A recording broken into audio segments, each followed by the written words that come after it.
Sur Radio Libertaire, la voix sans Dieu, sans maître et sans publicité de la Fédération anarchiste, Arakaï, pour un moment, une heure consacrée à l'immigration italienne qui, je le rappelle tout de suite, sans respirer, a été la plus importante que la France ait eu à accueillir depuis de tous les temps, hein, voilà. Bon, et nous sommes allés avec ma camarade donc au musée de l'immigration à la Porte Dorée, le musée de l'immigration qui a une dizaine d'années maintenant. Voilà, et où on a parcouru justement les salles de cette exposition bouleversante par beaucoup de côtés, et tout de suite ma camarade va vous en dire deux mots en lisant un extrait sur l'immigration italienne, un extrait d'un texte de Cavana. Ouais, c'est vrai que c'était tentant de revenir sur Cavana, parce qu'on aime bien Cavana, on aime bien son bouquin Les Rital, qui témoigne complètement de cette immigration italienne. Et j'ai hésité parce qu'il y avait dans l'exposition, il y avait des extraits de textes d'Albert Londres qui s'appelait Marseille, porte du Sud. Donc c'est pareil, où il décrit Marseille en fait qui est tenue que par des Italiens. Donc ça aurait pu être sympa aussi, mais bon, Cavana c'est encore, je trouve que c'est encore mieux. Et puis en la galerie des dons justement, il y a des objets qui ont appartenu au père de Cavana qui s'appelle Luigi Cavana. Il y a donc sa truelle qui est reprise dans l'exposition, et dans la galerie des dons, c'est pareil, il y a un portefeuille qu'il a cousu quand il était dans les tranchées, qu'il attendait avec un manteau d'un autre militaire, quoi, en tissu. Qui avait été tué, oui. Ouais. Donc, le père de Cavana, en fait, lui, il est né en 1880. Il est né à Bettola, dans donc la province de Plaisance en Italie. Il venait d'une famille d'ouvriers agricoles, et donc il arrive en France en 1912 pour chercher du travail. Donc il va travailler comme maçon sur différents chantiers, puis il va s'installer à Nogent-sur-Marne, quoi. Et d'ailleurs, Nogent-sur-Marne, on verra qu'il y a beaucoup d'Italiens qui se sont installés, puisqu'il y a un quartier qui s'appelle la Petite Italie, et qu'il y a plein de petits endroits en France comme ça qui se sont appelés des petites Italies, quoi. Ouais. Au cours de la Première Guerre mondiale, Luigi Cavana réintègre les rangs de l'armée italienne et il revient à Nogent-sur-Marne, donc seulement à l'issue du conflit, où là il va se marier avec Marguerite Charvin, qui est employée de maison, elle qui vient de la Nièvre. Et donc leur fils François Cavana, lui, né en 1923, et donc il raconte l'histoire, toute sa jeunesse, donc à travers l'histoire de son père. En fait, c'est ce qu'il dit à la fin du bouquin, c'est que il voulait faire un livre sur sa jeunesse. Finalement, il a raconté son père. Et dans les années 30, Luigi Cavana risque d'être envoyé en Italie. Il demande sa naturalisation française. Et là, il y a pas mal de chapitres qui reviennent là-dessus. C'est quand même quelque chose qui les préoccupe énormément. Donc moi, je vais le dire, c'est un extrait qui raconte justement cette attente de naturalisation, quoi. Un jour, donc, le gouvernement s'avisa, pour lutter, qu'il disait, contre le chômage, de renvoyer chez eux tous les immigrés, c'est-à-dire tous les Rital. À part eux, en fait d'immigrés, il n'y avait pas grand monde par nos banlieues. Tout étranger devait être muni d'une carte de séjour, un dépliant compliqué avec la tête de la République sur la première page. Si cette carte était de couleur bleue, son porteur était autorisé à exercer sur le sol français un travail rétribué. Si elle était verte, il avait le droit de séjourner, mais pas celui de travailler. Cette carte était renouvelable à certaines dates, tous les 2 ans, peut-être bien. Vint l'époque où la carte bleue de papa devait être renouvelée. Entre-temps, le chômage s'était un peu tassé, le bâtiment repartait tout doucement, papa avait repris le boulot. Et voilà que des Rital revenaient de la préfecture de police, où ils étaient allés faire renouveler leur carte bleue. Simple formalité, un coup de tampon, en voilà pour 2 ans de mieux, et merde, je t'en fous, on leur avait sucré la carte bleue et refilé à la place une carte verte interdite de travailler. Et valable 2 mois seulement. Repassez à ce moment-là, on verra si on vous la prolonge ou pas. Allez, au suivant. Ça sentait mauvais. Encore plus mauvais quand les 2 mois écoulés, on échangeait au Rital sa carte verte contre une signification de non-autorisation de séjour avec passage de la frontière obligatoire dans les 15 jours. Voilà. Il commença à en partir pas mal. Des familles dont les gosses ne parlaient que le français, les parents s'efforçant de ne pas parler italien entre eux pour ne pas embarrasser la tête aux petits, qu'ils ont déjà assez de mal comme ça d'apprendre une langue. Alors là, qu'est-ce que ce serait avec deux? Qu'est-ce que ça leur pèterait la tête? Voilà. Maman flairait un air mauvais. Maman n'est jamais la dernière quand il y a du mouron à se faire. Et papa revint avec la carte verte. Repassez dans 2 mois. Dans 2 mois et 15 jours, le billet d'Alessam pour Bertola, Provincia di Piacenza, Italie. Maman foudroyée. Moi aussi? Vous aussi, madame, bien entendu. Mais je suis française. Vous êtes italienne par votre mariage, madame. Avez-vous fait une demande express pour conserver votre nationalité d'origine? Non. Alors vous êtes italienne, aucun doute. Et le petit? L'enfant peut rester. Il conserve le droit d'option jusqu'à sa majorité. Mais qu'est-ce qu'il fera sans nous? C'est votre affaire, madame. Allez, au suivant. Toujours aussi humains, les gens, à cette époque. Hein. Voilà, bon, finalement, les parents de Cavana vont avoir leur naturalisation, ils vont pouvoir rester. Et donc, il raconte qu'en fait, il a mis le papier sous une pile de drap avec le livret de famille, les photos de communion. Mais on comprend complètement toute cette angoisse, justement, à l'idée de partir ou pas, quoi. Oui, parce que on est en plein dedans maintenant avec ceux qui subissent les mêmes avanies de la part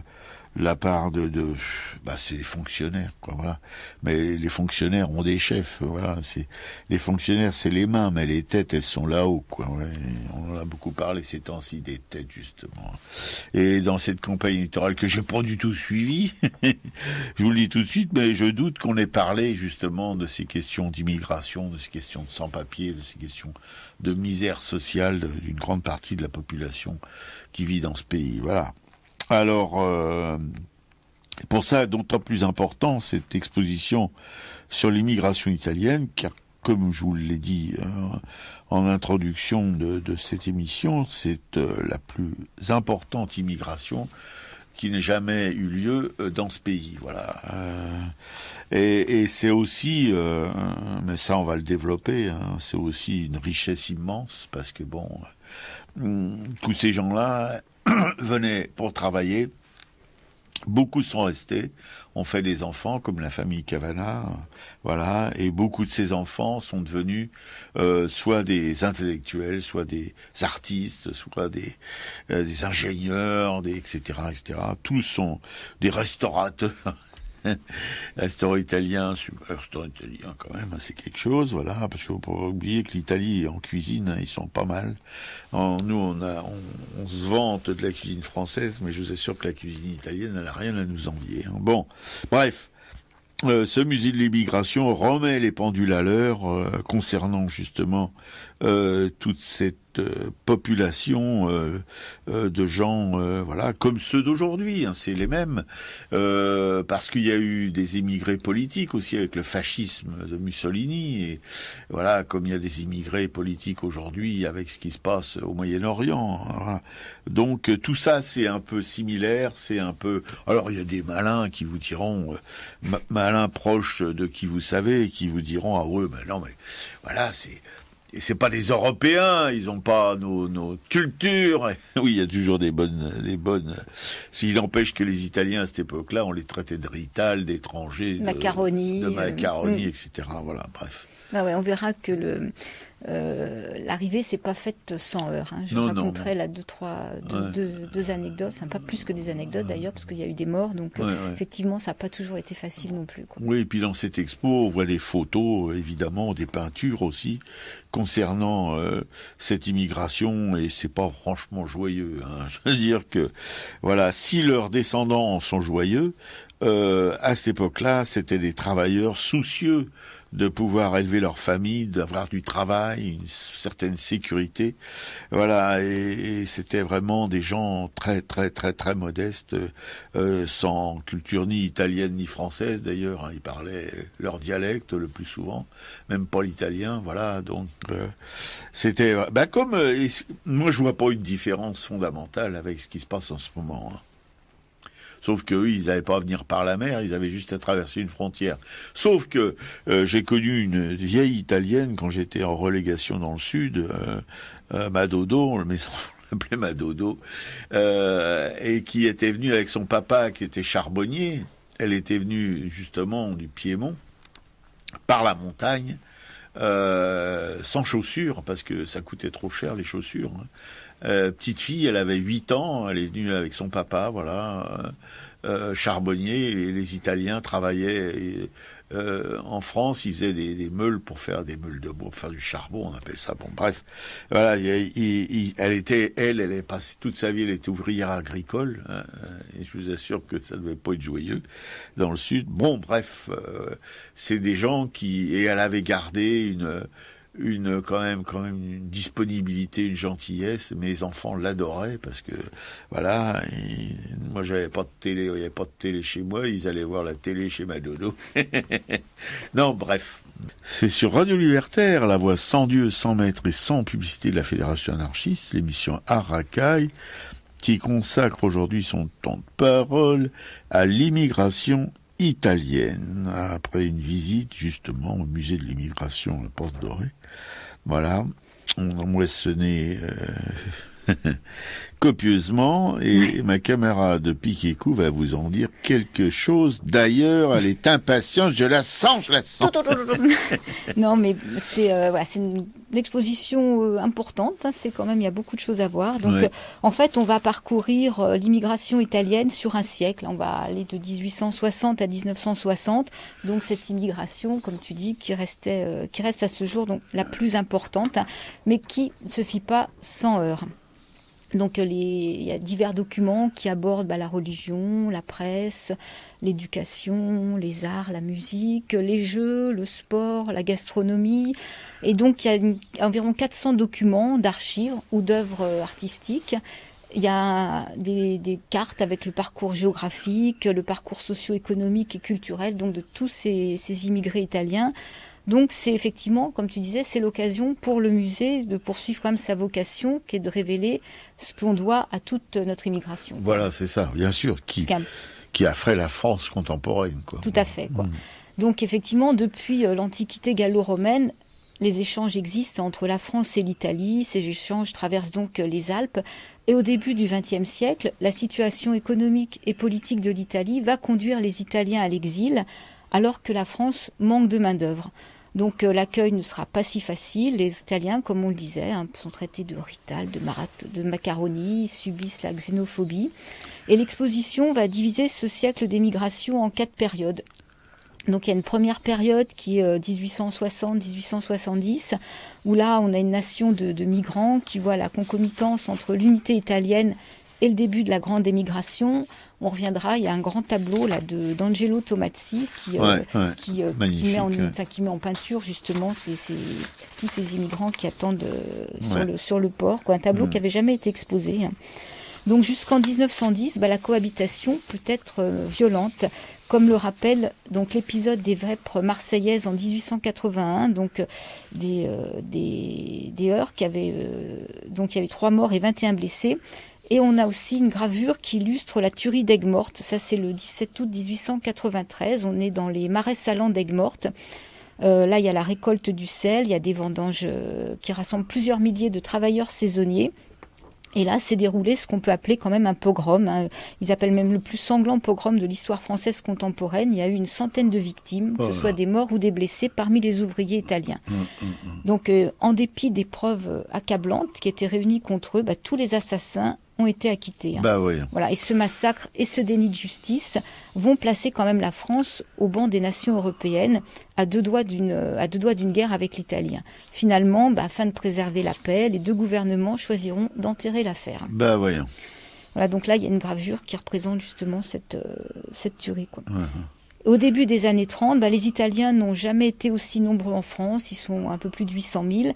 Et jusqu'aux années 60, les accords de main-d'œuvre franco-italiens de 47 ouvrent là le dernier flux migratoire.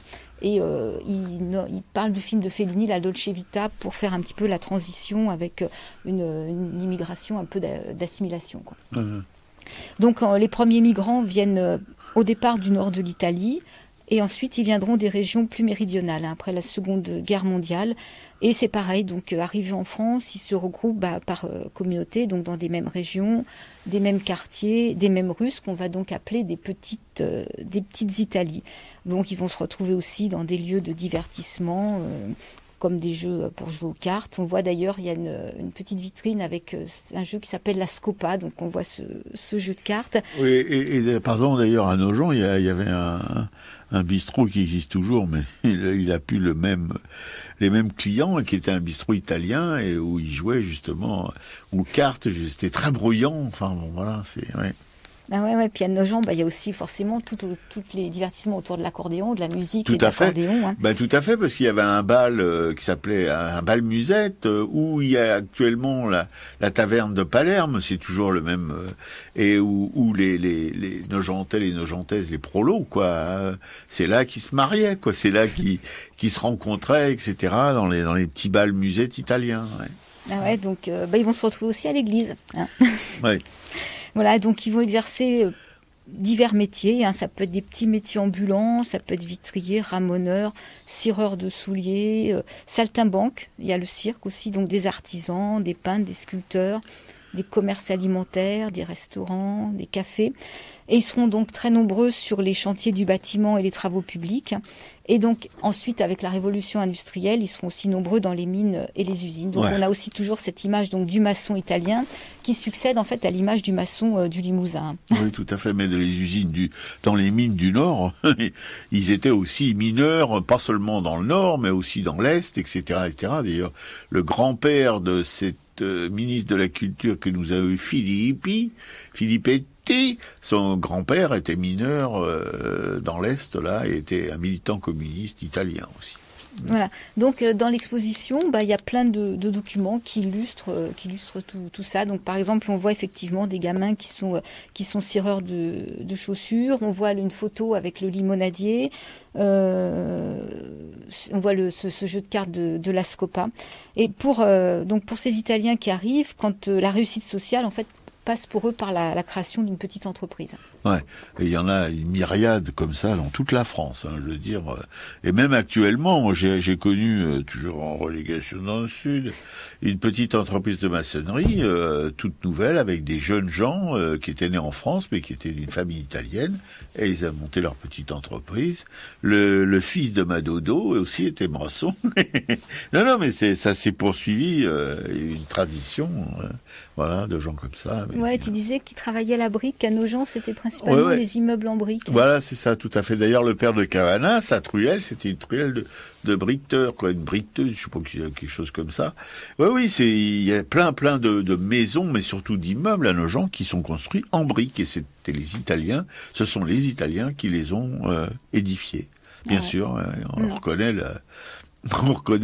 la patte italienne, parce c'était des monteurs de briques hors pair, parce que c'est un métier, monter la brique et le parpaing, c'est pas du tout pareil. Monter la brique et la pierre de taille, ça n'a rien à voir. La brique, c'est quelque chose de très particulier. Ah ouais. Donc il y a aussi un panneau qui est réservé aux femmes au travail. Parce qu'elles étaient d'abord minoritaires, effectivement, en comparaison de l'émigration masculine, mais l'écart tend à se resserrer à la fin du 19e siècle, et elles, on va les retrouver dans les usines textiles. Elles vont aussi décharger les camions d'oranges dans le port de Marseille, elles vont cueillir les roses à Grasse pour les distilleries de parfums, ou elles sont recrutées dans les familles bourgeoises comme nourrices. Donc tout ça, là c'est pareil, il y a des photos à l'appui. Il y a une photo d'ailleurs, on les voit à Grasse travailler la rose.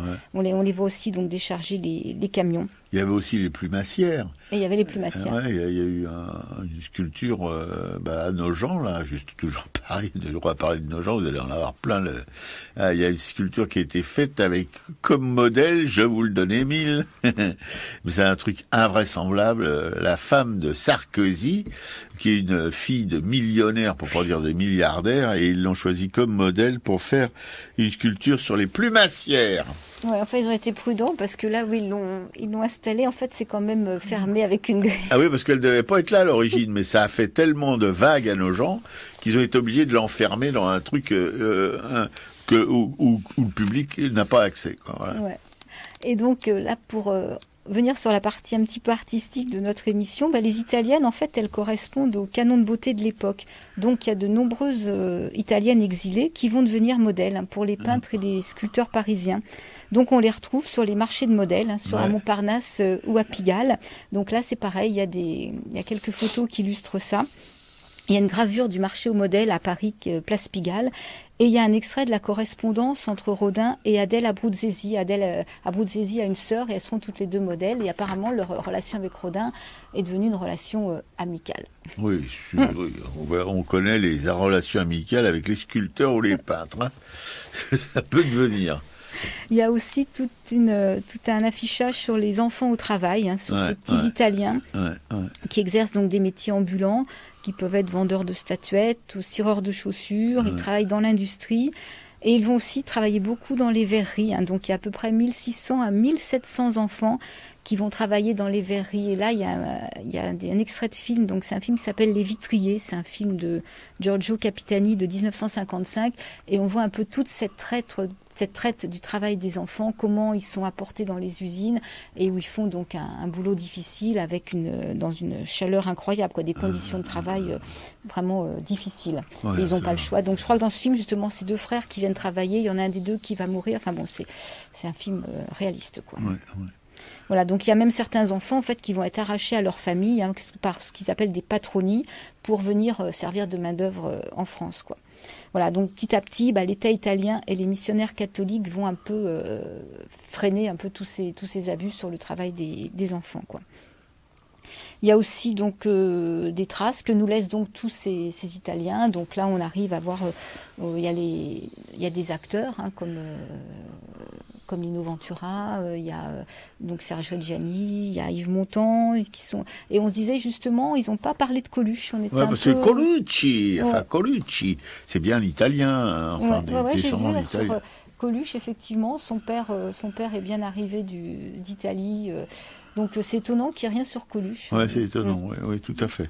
Ouais. Ça manque en tout cas. Il faut le dire à madame la conservatrice du musée qui a organisé tout ça, madame Hélène Aurin, directrice générale du Palais de la Porte Dorée. Vous avez oublié notre pote Coluche quand même. C'est quand même un descendant d'immigrés italiens qui compte aujourd'hui en France avec notamment les Restos du Cœur. C'est son héritage quand même. Ouais. Ouais, donc quand on rentre dans la première salle du musée, donc il y a ce grand tableau là sur l'immigration, et il y a aussi les Vespas. Il y a tout un. C'est une sculpture. Une sculpture qui représente des Vespas. Ce sont des Vespas, mais qui sont soudés les uns aux autres, qui forment un grand cercle. C'est étonnant, on ne l'aperçoit pas tout de suite, mais en regardant de plus près, on se rend compte que c'est une sculpture. Oui, on n'avait pas vu au début. Non. Et ce tableau de Tomassi, c'est Tomassi ? Oui, Angelo Tomassi. Oh, extraordinaire. On peut dire que c'est un tableau naturaliste, et où on voit évidemment sur le quai de Naples, je crois. Je crois que c'est Naples ou Palerme, je sais plus. On voit Naples, tous ces futurs émigrés qui sont là, femmes, enfants, une femme qui allait, une femme enceinte, voilà. Et puis on voit les carabiniers au fond. Non, mais c'est magnifique parce que on a beaucoup de photos en noir et blanc, etc. Mais voilà. Là, en grand, et les visages, les attitudes, les vêtements, les bagages, tout est vraiment très réaliste évidemment, mais on a plus, si vous voulez, ça touche beaucoup plus que des petites photos en noir et blanc, qui sont assez illisibles et qui ne disent pas si vous voulez, la détresse ou la misère ou la modestie, mot un petit peu gentil, de tous ces futurs immigrés, voilà. Ouais, en fait, c'est le port de Livourne. De Livourne. Ouais. C'est dans le Nord, alors. Oui. Ouais, c'est ça. Et là, on retrouve bien, cette facture naturaliste qu'on a déjà vue chez Virginie de Montbreton. Enfin, tout à fait. Tous ces mêmes visages souvent des femmes, parce qu'il y a cette femme qui allait, il y a une autre femme qui est enceinte, il y a une vieille femme aussi. Mais il y a la toute petite fille aussi qui est à peu près centrale dans la composition, et elle est adorable et en plus elle a un fichu rouge sur la tête, de ce rouge qu'on retrouve chez les naturalistes, chez Corot même, dans toutes les peintures, il y a ou chez Millet avec dans l'Angélus ou dans les peintures de Millet, on trouve souvent des femmes en sarrau bleu et avec un fichu rouge sur la tête. Voilà. Et cette petite fille, elle est vraiment adorable. Elle est de 3/4, on la voit pas, mais c'est des choses comme ça. Et c'est pas innocent parce que elle est placée au point focal du tableau, quoi. On ne devrait voir qu'elle presque, si vous voulez.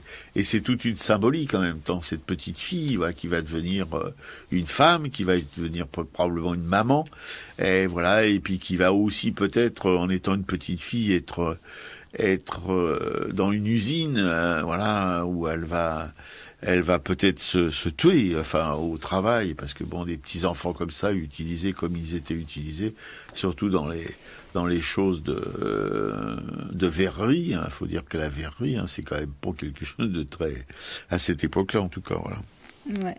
Et en fait, oui, c'est bien parce que ce tableau, c'est la première chose qu'on voit quand on arrive dans l'exposition, parce qu'il y a il est quand même très coloré et il est immense. Je sais pas quelles sont ses dimensions. 4 mètres ou 6 mètres sur 3, enfin un truc comme ça. Il occupe donc tout le panneau qui est face à nous quand on rentre. Ouais. Et voilà, là, ça fait du bien. En fait, ça vaut presque le coup, même rien que pour ce tableau, de se déplacer. Ah oui, dans ce tableau, il y a tout ce qu'on vous raconte, là.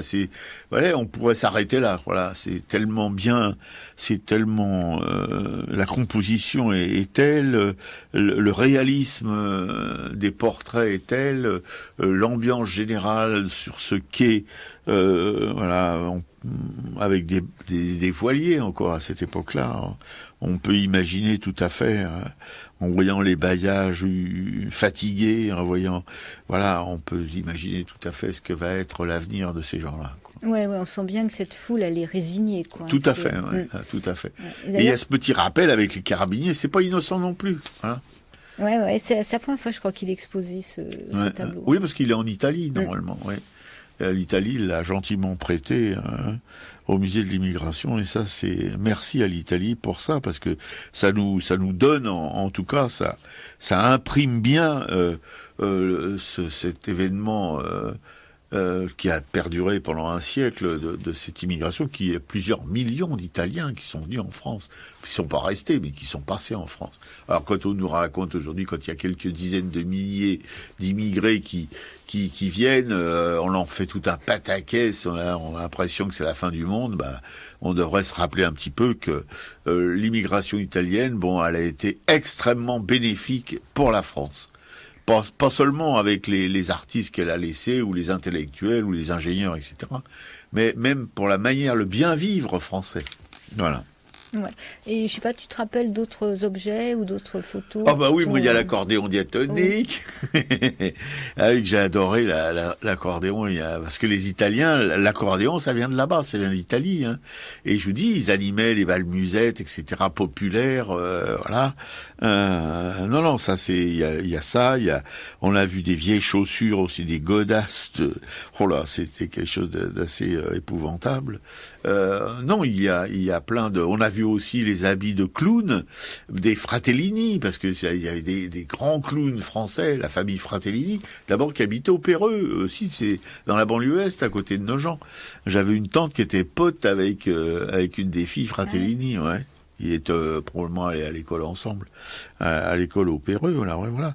Non, il y a toutes ces, puis alors on voit, il y a des trucs qui m'a fait marrer, moi, c'était où on voit donc il y a Brel, il y a Ventura, ils sont 4 ou 5 en train d'imiter le pas du dragueur italien. Ouais, c'est dans le film. L'aventure, c'est l'aventure. Ah oui, non, mais il est très bien cet extrait. Ah oui, c'est vraiment.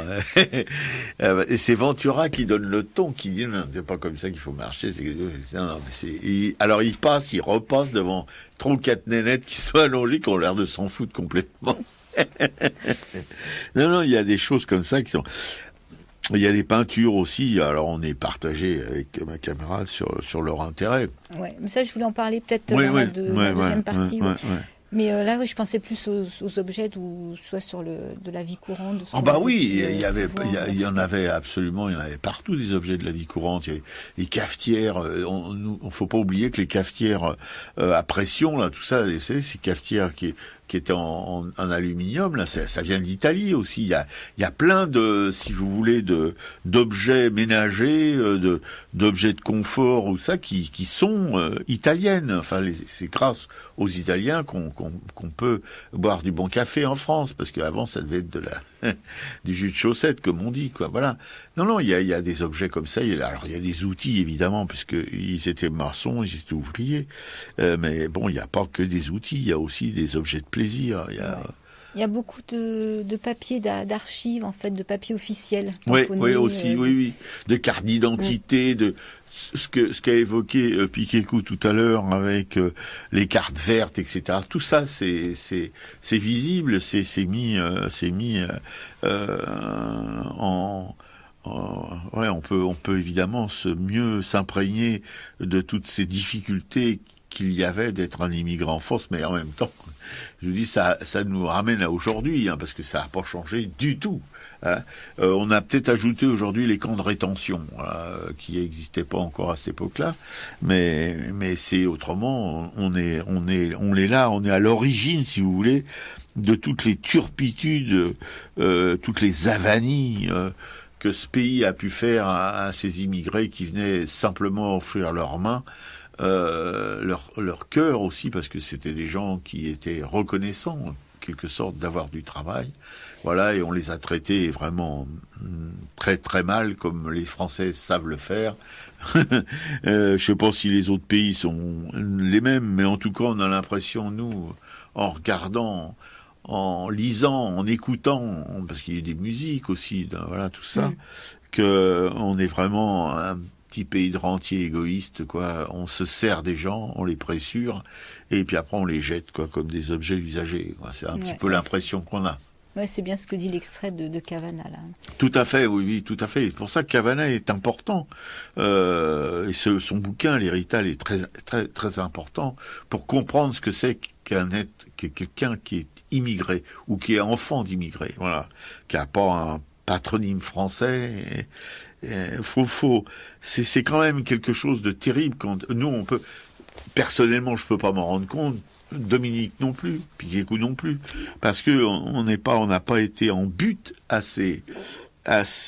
comment dirais-je, à cette malveillance institutionnalisée, voilà, parce qu'on a des patronymes français, parce que etc. Voilà. Bon, mais en tout cas, avec cette exposition, moi, je vous avouerai que la première fois que je suis allé au musée de l'immigration, c'est avec un copain espagnol, fils d'immigré, et lui, il était né en Espagne en plus, voilà. Ses parents sont venus du sud de l'Espagne, parce que là-bas, tout le monde crevait. J'ai même connu un entrepreneur de maçonnerie espagnol, dont la petite sœur était morte de faim en Espagne. C'est pour ça qu'il était venu en France. Eh bien, j'ai pas pu rester. C'était pas consacré aux Italiens. C'était l'exode des Espagnols, enfin l'immigration des Espagnols, des Portugais, des Maghrébins, etc., etc. Au bout d'un quart d'heure, je me suis tiré. Je pouvais plus. J'ai tout fait. J'étais complètement oppressé par ce qui se dégageait de cette expo. J'appréhendais aussi d'aller voir cette expo sur l'immigration italienne, parce que je me suis dit, si je recommence, je vais avoir bonne mine. Et ça m'a moins, parce que peut-être parce que j'étais plus familiarisé avec cette idée de l'immigration italienne, grâce justement à Cavana, au Rital, et puis à la proximité des Italiens dans ma petite ville qui est devenue Bobo, là où il y a plus de petite Italie, maintenant c'est une petite Italie de folklore, voilà. Ouais. Et puis, ce qui nous a requinqué aussi, c'est qu'on a vu un professeur d'histoire-géographie qui était là avec une classe de 3e. Oh là là. Et c'était au moment où on avait terminé l'exposition. Et il était en train de leur raconter, donc, parce que le long de l'escalier, l'exposition est au 2e étage. Ouais. Il y a toutes les principales dates de l'histoire de l'immigration. Et donc, ce professeur avait installé sa classe de 3e sur les escaliers et leur faisait tout un cours sur l'immigration. Et il n'y avait pas de main morte. Et c'était quand même réjouissant de voir comment il recadrait les choses et quelle conscience il faisait prendre à ses élèves, quoi.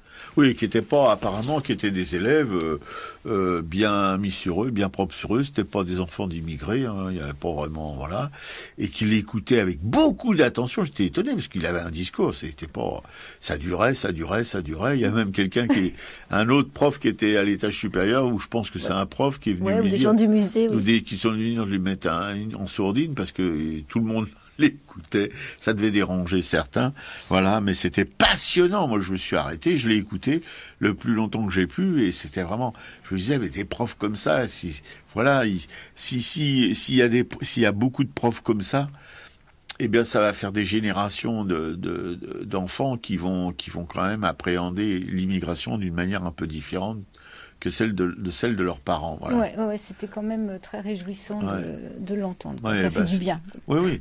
Et il prenait vraiment avec les dates, c'était vraiment quelque chose de, vraiment, je dis, passionnant. J'aurais bien voulu être son élève, voilà. Et je l'ai été pendant 10 minutes, mais bon, j'aurais bien aimé l'être plus longtemps. Ouais. Voilà, on a fait le tour de la partie un peu toute documentaire. Après, on va essayer de voir un petit peu, comme il y a quand même quelques œuvres d'artistes, on va parler un petit peu de la partie artistique de l'exposition. Ouais, tout à fait. Una mattina mi son svegliato, oh bella ciao, bella ciao, bella ciao, ciao, ciao. Una mattina mi son svegliato e ho trovato l'invasor, oh partigiano, portami via, oh bella ciao, bella ciao, bella ciao, ciao, ciao, partigiano, portami via, che mi sento di morir, e se io muoio da partigiano, oh bella ciao, bella ciao, bella ciao, ciao, ciao, e se io muoio da partigiano, tu mi devi seppellir, mi seppellirai lassù in montagna, oh bella ciao, bella ciao, bella ciao, ciao, ciao, mi seppellirai lassù in montagna, sotto l'ombra di un bel fior, e la gente che passerà, oh bella ciao, bella ciao, bella ciao, ciao, ciao, e la gente che passerà e dirà, oh che bel fior. Oh bella ciao, bella ciao, bella ciao, ciao, ciao.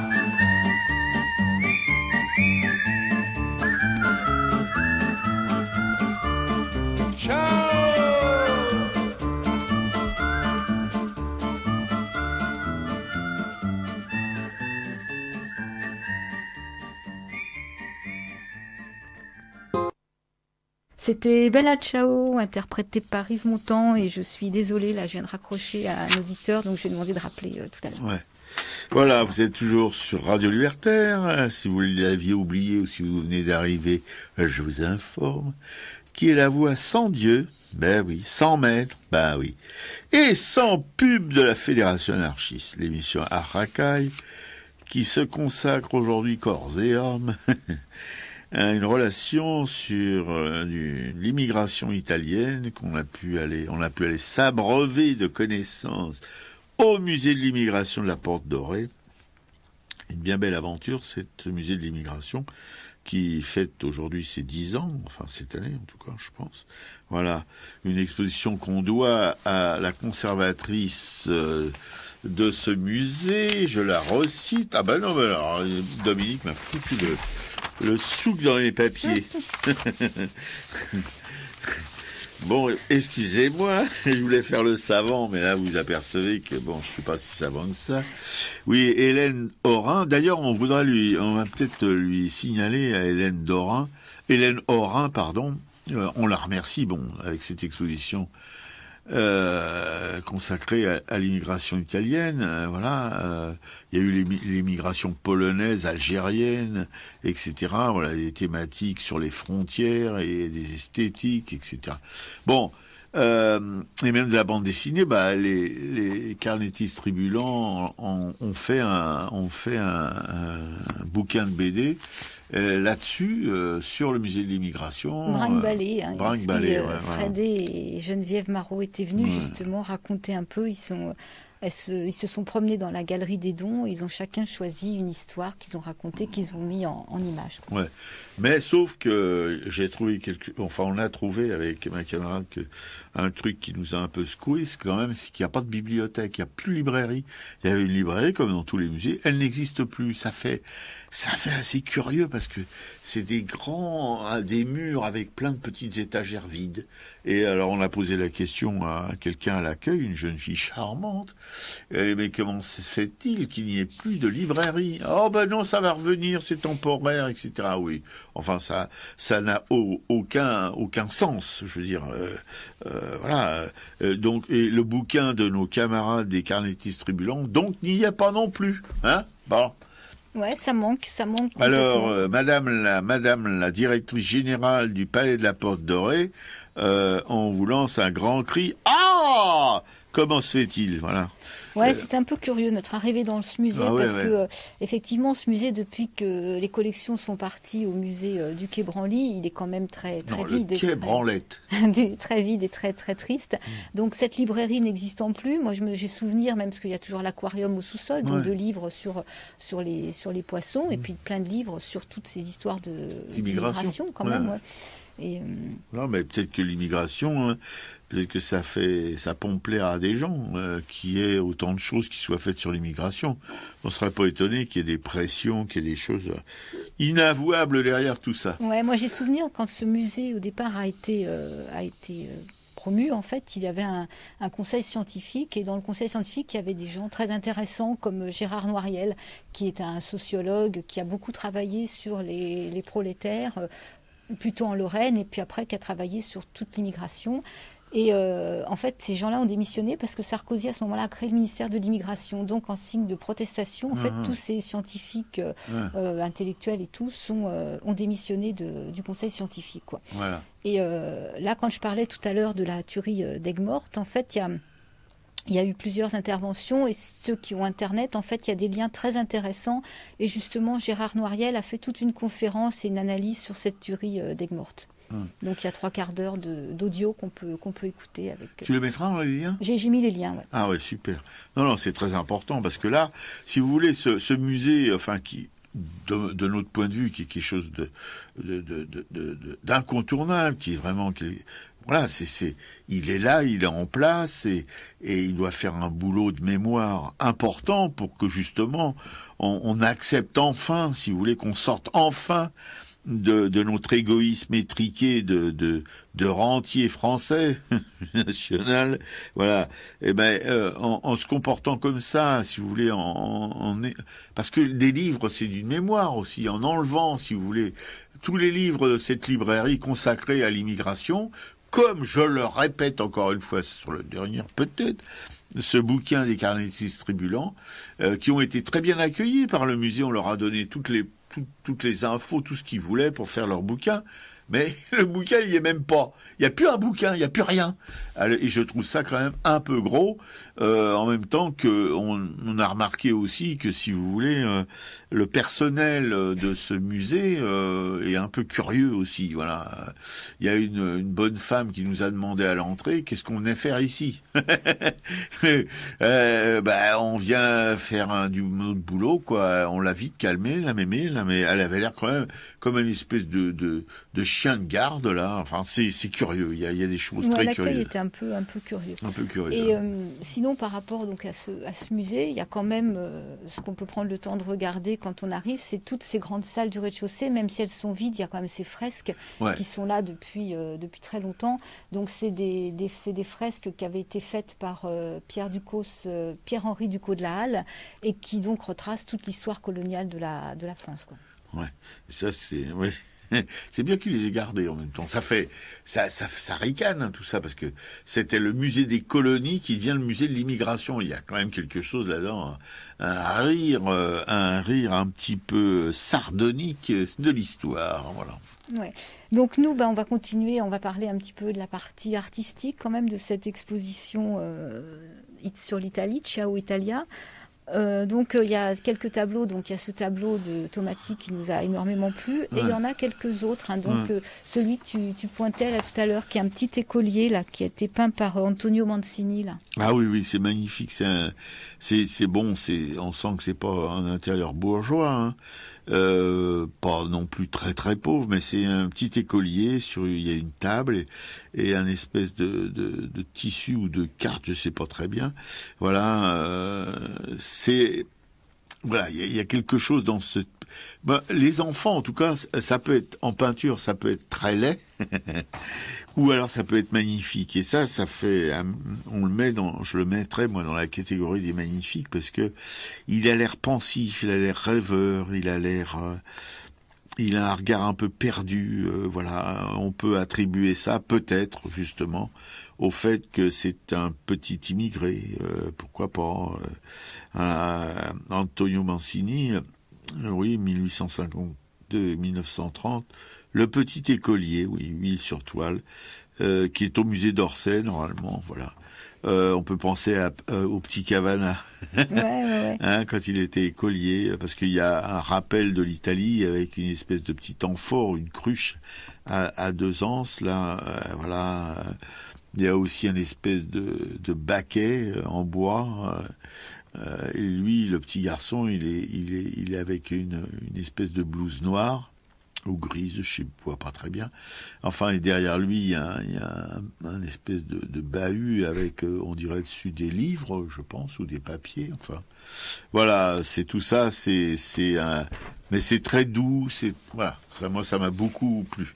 Avec la peinture de Tomasini, et ces 2 peintures-là, c'est celles qui m'ont le plus touché dans cette exposition. Ouais, c'est vraiment les plus belles. D'ailleurs, Mancini, lui, c'est un peintre qu'on disait proche du vérisme italien, donc qui peignait effectivement toute la vie populaire, hein, les enfants pauvres, le cirque, les musiciens. Il croquait aussi un peu dans les rues de Naples. Puis après, il est venu à Paris. Hein, il est à Paris, je crois, en 1870. Et là, il a travaillé pour le marchand éditeur d'art Goupil. Hein, puis il a rencontré des impressionnistes. Oui, Goupil, c'était pas n'importe qui, hein, non plus. Hein, voilà. Ouais. Sinon, il y a une autre toile, moi, que j'aime bien, quand même, c'est les toiles de Giuseppe de Nitis. Là, on voit, c'est la place des Pyramides, je crois, qu'on voit dans le dossier de presse, ou alors c'est le quai de Paris, je ne sais plus. Là, les 2 tableaux sont dans l'exposition. Ouais, c'est plutôt, moi, je dirais que c'est plutôt non, c'est la place des Pyramides, oui, c'est bien ça, c'est la place des Pyramides, ouais. Mais il y a un échafaudage, ils sont en train soit de refaire un immeuble, soit d'en construire un, enfin, on voit pas très bien. Mais oui, c'est une belle peinture, quoi. C'est pas de la barbouillasse. Ouais, donc c'est pareil, hein, de Nitis, lui, il était né en Italie, je crois, en 46, puis après, il est venu à Paris, en France, il est mort à Saint-Germain-en-Laye. Et donc, lui, c'était un contemporain du groupe des Macchiaioli. Ouais. Et donc, il était aussi avec Caillebotte, avec Degas, avec Manet. Quand il arrive à Paris, il a rencontré Meissonier, il a rencontré Gérôme. Donc rapidement, il a côtoyé le milieu artistique et intellectuel. Il a rencontré aussi pas mal de collectionneurs qui étaient passionnés de japonisme. Et lui a été lui-même, je crois, collectionneur. Après, il a participé aussi à cette première exposition des impressionnistes chez Nadar, là, en 1874. Et puis, je ne sais pas si tu te souviens, il y a un faux Modigliani. Il y a un tout petit, Modigliani, il y a marqué non, faux Modigliani. Ah ouais. C'était assez, j'ai trouvé que c'était sympa, hein, c'était un clin d'œil, quoi, parce que, bon, il y aurait pu aussi en avoir un vrai, quoi. Je pense que, on aurait pu prêter, je sais pas Orsay aurait pu prêter un vrai Modigliani, par exemple. Ça aurait été, parce que c'est quand même un artiste italien assez prestigieux, non? Voilà. Et c'est dommage qu'il soit pas, hein. Ouais, sinon il y a pas mal d'œuvres aussi de peintres futuristes. Oui, alors là c'est un peu plus difficile. Hein, on n'est pas dans tous les trucs en isme, cubisme, futurisme, etc. On n'est pas vraiment partis. Enfin, on n'est pas vraiment des amateurs forcenés de tout ça. Hein. Bon. Ouais, on a du mal à avoir on n'a pas beaucoup d'émotions. Non, pas vraiment, non, pas vraiment. Ouais. Sinon, qu'est-ce qui est mentionné aussi dans cette exposition, c'est l'Académie Viti. L'Académie Viti qui était une école privée, hein, qui s'est ouverte à Paris, boulevard du Montparnasse, donc qui a été fondée par Cesare Viti, par sa femme, par ses sœurs, voilà. Et donc a même accueilli Paul Gauguin et Kees van Dongen parmi ses professeurs. Et c'est une école qui a fermé au début de la guerre de 14, donc les Viti sont rentrés dans leur province romaine et ils ont ramené leurs archives parisiennes. Et aussi il y a eu un buste mussolinien. Non, mais c'est alors là le gigantisme mussolinien, un buste, mais seulement et on lui a éclaté la gueule à coups de masse, je pense, quand à la chute la chute du fascisme en Italie, voilà. Mais ça fait froid, ça fait peur hein, quand même quand on voit ce buste. Oh là, c'est quelque chose de vraiment lourdingue. Et lourdingue, en même temps, ça pulse des mauvaises ondes. Hein, on doit te dire quand même. Hein. Ouais. Alors, est aussi mentionné le groupe des Sept. Alors, le groupe des Sept, voilà, c'est un groupe qui a exposé entre 1928 et 1933, qui se faisait appeler aussi les Italiens de Paris, et eux qui plaçaient un combat artistique sous le signe de l'italianité, mais qui se voulaient défenseurs d'une peinture transalpine qui porte les traces du passé. Voilà. Bon, bah c'est bien. Non, il y a du grain à moudre en allant là-bas. Bon, la partie artistique n'est pas la plus, la plus importante de cette exposition, mais en même temps, je crois que c'est pas stupide, parce que le plus important, c'était d'avoir cette immense peinture d'immigrés en partance pour un ailleurs, voilà, qui symbolise bien tout ce qui s'est passé au cours de ce siècle d'immigration, voilà. Pour le reste, bon, je veux dire, où il aurait fallu que des musées italiens ou même français s'impliquent un peu plus dans la représentation de l'art italien en France, voilà. Mais bon, autrement, si vous voulez, les choses qu'on a vues sont pas vraiment artistiquement des œuvres qui comptent. À part ce petit écolier aussi. À part ce petit écolier, et puis la grande peinture j'allais dire des déportés, oui, c'est un peu ça aussi, c'est ça à voir avec la déportation, l'immigration. Voilà, pas forcé, mais presque forcé quand même, puisque c'est la misère qui les chasse de leur pays, quoi, voilà. Non, l'art, si vous voulez, l'art plastique, en tout cas, il y avait une sculpture aussi d'un nu, un bronze, j'ai pas retenu le nom de. Je me souviens plus. Ouais. Si, il y a un beau bronze, un nu bien. On imagine bien que les modèles italiens, on comprend pourquoi ils étaient prisés des artistes de cette époque, parce que c'est des belles femmes avec des formes somptueuses, voilà. Voilà, c'est ce qu'on peut dire sur les choses artistiques. On en oublie certainement, parce que bon, mais c'était pas, si vous voulez, le projet de cette exposition. Le projet, c'était de montrer, si vous voulez, cet exode de population immense qui venait d'Italie pour essayer de survivre dans ce pays, la France, quoi, comme ça se passe aujourd'hui pour d'autres humains qui viennent du Moyen-Orient en particulier. Voilà, c'est très important, je crois, Et alors, à propos du massacre d'Aigues-Mortes, on a des similitudes aussi avec quelques massacres d'immigrés en France. On pense à Charonne, on pense à des choses comme ça. Voilà, c'est aussi une répétition, un bégaiement de l'histoire qui nous dit en tout cas que les franchouillards, racistes, etc. ont de la suite dans les idées. Voilà. Il faut dire que Papon, avait une certaine expérience du massacre. Ouais, mais là, justement, par rapport à Aigues-Mortes, Gérard Noyel insiste en disant que le terme pogrom n'est pas du tout sous-estimé. Voilà, c'est ça. Donc, il prend toute sa valeur.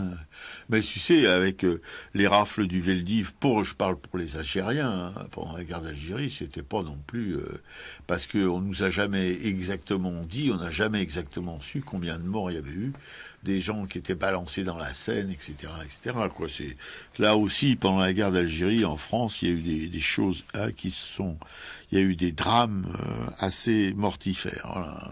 Ouais. Non, on est un don quoi pour ça. Voilà. Alors, chez nous, je comprends pas que la France ait cette image dans le monde d'un pays de liberté, d'égalité, de fraternité. Là, je crois qu'il y a une espèce de mensonge, voilà, assez universel. Ouais. Et quand on sort de cette exposition, donc il y a une salle qui retrace aussi un peu l'histoire de l'immigration en général, et il y a un petit bas-relief de Daumier qui est sympa comme tout, qui est sympa, c'est C'est qui représente donc les fugitifs ou les émigrants, qui est puissant justement dans ces personnages courbés aussi qui subissent. Oui, tout à fait. Oui. Bah oui, l'immigration on subit quoi. C'est pour ça que je dis que ça s'apparente plus à une déportation, à quelque chose de subi, parfois qui peut aller jusqu'à la mort. Évidemment, si on pense à Aigues-Mortes, tout ça pour des intérêts petits, égoïstes, etc., etc. Ouais. Voilà. Comment on peut en arriver là, voilà. Non. Je pense que ce pays, c'est une imposture d'une certaine manière, une imposture morale, voilà. Et il y en a un qu'on a oublié de citer, Robert, c'est quand même le dernier poilu de France qui était italien. Ah oui, Ponticelli. Ah non, j'en sors marre, encore une fois.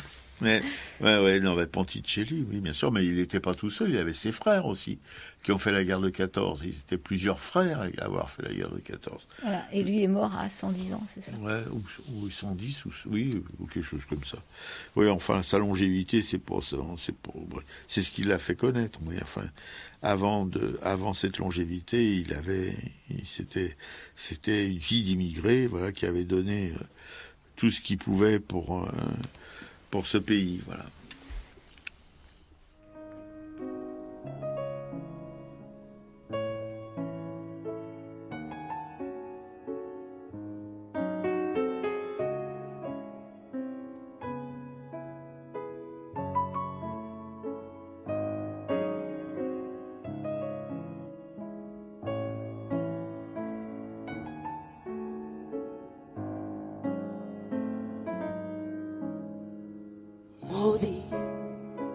Maudit l'infini vertige qui m'attire, me chavire en d'étranges méandres. Maudit l'incertain voyage de passages à péage vers d'autres rivages. Tout au fond de l'atelier, sous la fenêtre éclairée, debout immobile, Jeanne me regarde.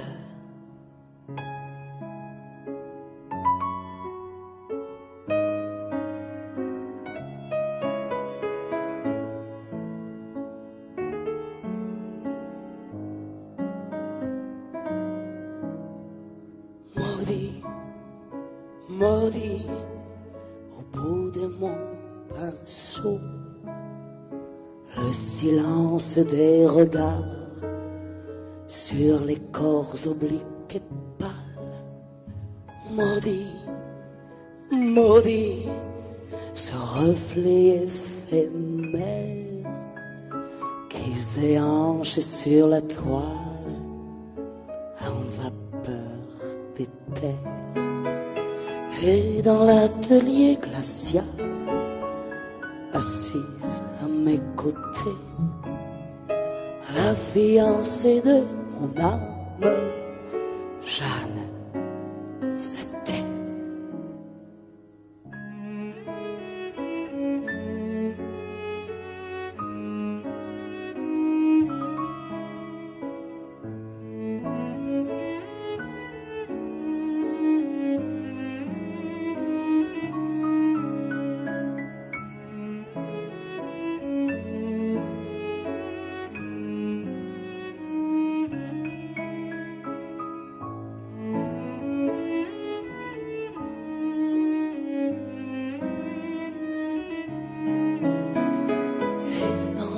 L'atelier glacial, Jeanne est seule désormais.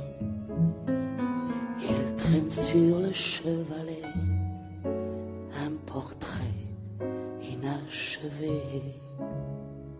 Maudit, mamma mia cara. Maudit, non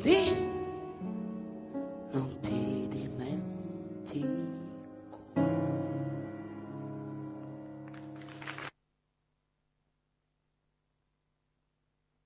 C'était Maudit, interprété par Zanni Boni. sur Radio Libertaire, la voix sans Dieu, sans maître et sans publicité de la Fédération anarchiste. Racaille, qui va se terminer sur ce sujet, en tout cas. Sauf qu'on va peut-être faire un petit coucou à cet auditeur italien qui nous a écrit pour nous dire quoi, au fait? Pour nous dire qu'il avait découvert le blog et qu'il allait suivre un peu ce qu'on faisait, mais c'était avant qu'on fasse l'émission. Ouais, c'est ça. Mais là, j'étais au téléphone, en fait, c'est toujours trop court les pauses musicales quand on discute, justement avec un descendant d'immigrés italiens qui disait qu'en fait, les Italiens, quand ils sont venus, ils sont arrivés, ils ont été aussi recrutés et que c'était bien dans l'idée qu'ils allaient se faire exploiter, quoi. Il y avait pas de, et ça, l'exposition n'insiste peut-être pas assez sur ce côté-là, justement. Le côté exploitation, oui, bien sûr. Oui, non, mais on est toujours dans le même trip, hein, on est content de nous, voilà. C'est ça le problème. Pour ça, encore une fois, perso, en tout cas toute seule, je recommande à tous les auditeurs qui n'ont pas encore mis le nez dans les Italiens, dans les Rital de Cavana, si ça les intéresse, l'immigration, voilà. Parce qu'on pourrait décliner ce bouquin dans toutes les langues de ceux qui sont venus ici se faire exploiter. Voilà. C'est un petit peu l'idée, en tout cas. Tu as le nom de cet auditeur C'était Alfredo Simone. Voilà, qui a un blog en italien. C'est un nanar, hein, de toute façon. Voilà. Donc, un camarade anard transalpin, ça nous intéresse. En tout cas, merci de nous. Ça nous fait en même temps un petit plaisir, hein, même en gros, de voir que on dit pas toujours que des conneries. Et maintenant, on va passer après cette heure consacrée au musée de l'immigration de la Porte Dorée. On a oublié certainement plein de choses, hein. Mais on fait pas une émission ici pour vous empêcher d'y aller, on fait une émission pour que vous y alliez, que ça vous donne l'envie en tout cas d'y aller. Enfin bon, il faut être costaud quand même, il faut pas être trop sensible, hein, parce que bon, on comprend des choses qui sont parfois un peu difficiles. Ouais, donc ça, c'est une exposition qu'on peut visiter jusqu'au 10 septembre. Hein, c'est au métro Porte Dorée. On ne peut pas manquer ce bâtiment. Non, puis en même temps, c'est une balade sympa, quoi, voilà. Ah oui, sauf qu'on a oublié de vous dire, une catastrophe. Derrière le musée, il s'est construit un complexe, mais un truc. Mais on se demande où la culture, le patrimoine a la tête, il a la tête dans le cul, quoi, comme d'habitude, parce que laisser construire une merde pareille derrière cette architecture quand même assez élégante, assez légère, assez voilà, du musée de l'immigration, faut quand même le faire. Hein. Là vraiment, je veux dire, on aura eu droit à tout, hein, avec l'investissement, enfin l'occupation de l'ancienne bourse du commerce par vous savez qui, et puis après qu'est-ce qui est par Pinault, la Samaritaine aussi par Arnaud, vous voyez, le Louvre par Arnaud aussi avec ses bouffes pourries, etc. Mais on se demande vraiment pourquoi il y a un ministère de la culture. Enfin, ça ressemble à rien. C'est juste pour bouffer les petits fours, faire des partouzes avec les nantis de ce pays. Puis là, un musée de l'immigration, on laisse construire derrière une espèce d'énorme chose pourrie. Ouais, c'est enfin, Vinci, Vinci à la Caisse des dépôts, hein, qui sont aux manettes. Et c'est vrai que c'est un bâtiment monstrueux, c'est un hôtel de 255 chambres qui s'élève au-dessus du périph'. Enfin, et on a l'impression qu'effectivement, c'est une terre qui appartient au musée d'immigration. C'est tellement collé à ce musée qu'on se demande si c'est beau, ça doit appartenir à la ville, je sais pas. Mais c'est un choc quand même quand on arrive par le bois. Et alors, piquer coup, alors là... Et ces trucs-là, elle peut pas y penser, elle peut pas passer à côté sans les remarquer et sans devenir à peu près complètement folle de rage. Et ça lui arrive de plus en plus souvent parce qu'on en rencontre de plus en plus souvent. Ouais, malheureusement. Passer de rue de Rivoli avec elle, c'est dangereux parce qu'on pense devant machin. L'autre jour, quand on est revenu et qu'on est passé devant LVMH, pareil. Enfin, il falloir maintenant baliser les circuits avant de s'y engager. Voilà, donc sinon dans les expositions, donc Ciao Italia. Sinon il y a aussi Denis Bourdeau, Denis qui anime l'émission avec Nathalie L'Entonnoir le mercredi matin. Il y a une rencontre BD fanzine édition avec un vernissage de l'exposition de la bande dessinée en micro-édition. Donc c'est samedi 13 mai 2017, c'est à Sarcelles, c'est avenue Anna de Noailles. Donc il y a rencontre à 15h, il y a rencontre BD fanzine édition, donc Denis participe. Il y a aussi l'association Afrique dessinée, il y a Shai Zaleski, à 17h30 il y a un vernissage. Et je crois que l'exposition dure jusqu'au 23 mai. Donc voilà. Qu'est-ce qu'on avait noté d'autre ? Après, c'est des redites aussi. Donc l'exposition Picasso primitif, musée du Quai Branly. La petite galerie, la galerie Frémaux à Vincennes, 20 rue Robert Giraudino avec Corot. On peut rentrer, c'est gratuit. Il y a plein de peintures naturalistes.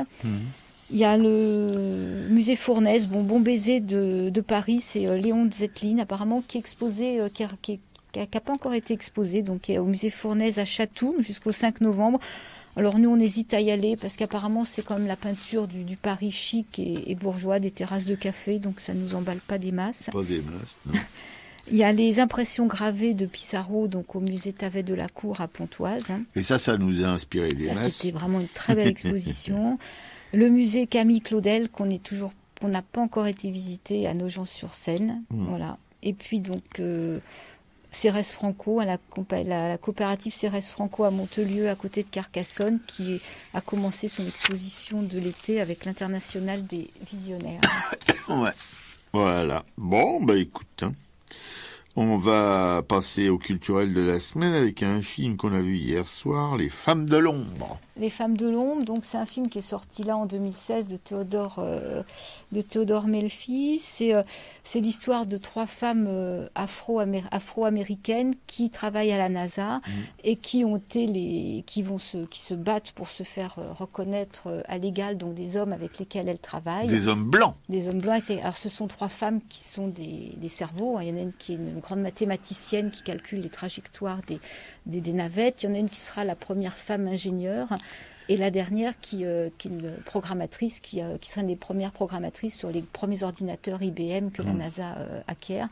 Donc ce film nous permet de les suivre et de voir leur combat au quotidien, la non-acceptation, puis l'acceptation, comment il faut se battre pour devenir ingénieur, aller suivre des cours du soir en Virginie quand on n'a pas le droit et qu'on est noir, qu'il faut demander une audience, comment on met 3 quarts d'heure pour aller aux toilettes parce que les toilettes de gens de couleur sont à 1 kilomètre du lieu de travail. Enfin, voilà, donc c'est intéressant parce que justement ça rappelle toute cette histoire de l'acquisition des droits civiques. Ouais, pour des femmes. Pour des femmes, et c'est basé sur ce sont des femmes qui ont existé, donc ces femmes, on voit leurs photos à la fin, tout ce qui est dit dans le film est vrai. C'est vrai, oui. C'est poignant. Enfin, je veux dire, moi, j'avais pas trop envie de le regarder parce que la NASA, ça m'inspire pas tellement.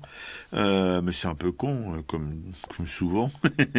et comme Piquicou avait vraiment envie de le voir, j'ai regardé et je le regrette pas. C'était magnifique, vraiment magnifique. Oui, parce que ce qui est intéressant, c'est le parcours de ces femmes. Après, on est dans la guerre froide, le premier homme qui allait marcher sur la Lune. Donc c'est effectivement le combat entre les États-Unis et l'URSS. Bon, ça reste derrière. Mais ce qui est intéressant, oui, c'est de voir comment elles vont s'accrocher et réussir à acquérir leur reconnaissance. Oui, tout à fait. Elles ont dû l'arracher. C'est pas venu tout seul. Elles ont aussi eu la compréhension d'un patron qui était pas trop con, qui est interprété par Kevin Costner. Voilà.